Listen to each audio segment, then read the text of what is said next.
আমরা ঐক্যবদ্ধভাবে বিগত দিনে যেভাবে আন্দোলন করেছি, ঐক্যবদ্ধভাবে আগামী দিনে আমাদের ৩১ দফা যে সংস্কারের যে বিষয়টি আছে, যেটা আমরা ১ বছর আগে দিয়েছি আপনারা জানেন, এবং ৩১ দফা সংস্কারের মধ্যে রাষ্ট্রের প্রায় সব সংস্কারের কথা বলা হয়েছে।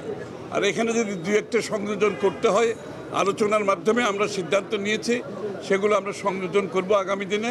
এটা নিয়ে আমরা জনগণের কাছে যাব, দেশের মানুষের কাছে যাব, আগেও গিয়েছি। যেহেতু সংস্কারের বিষয়টি আছে, এটা মানুষের কাছে তুলে ধরবো আমরা।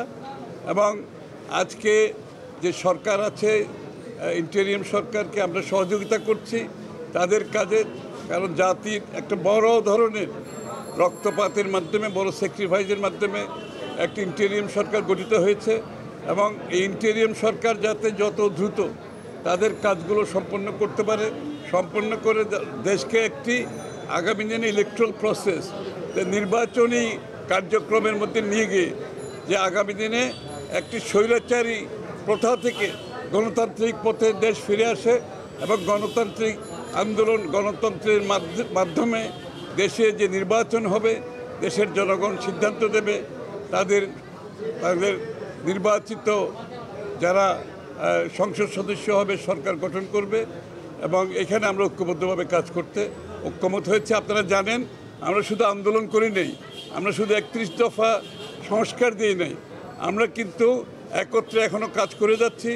এবং আগামী নির্বাচন পরবর্তীতে যে জাতীয় সরকারের কথা তারেক রহমান সাহেব বলেছেন, সেখানে আমরা সবাইকে নিয়ে এই ৩১ দফা বাস্তবায়ন করব ইনশাআল্লাহ আগামী দিনে। মানে বিদ্যুৎ বিভ্রাট না, অনেক বিভ্রাট চলতেছে দেশে, সেটা তো আছেই। কিন্তু এটা সরকার চেষ্টা করছে, এটা তো হচ্ছে বিগত সরকারের লুটপাটের ফল বাংলাদেশের মানুষ এখন ভোগ করতেছে।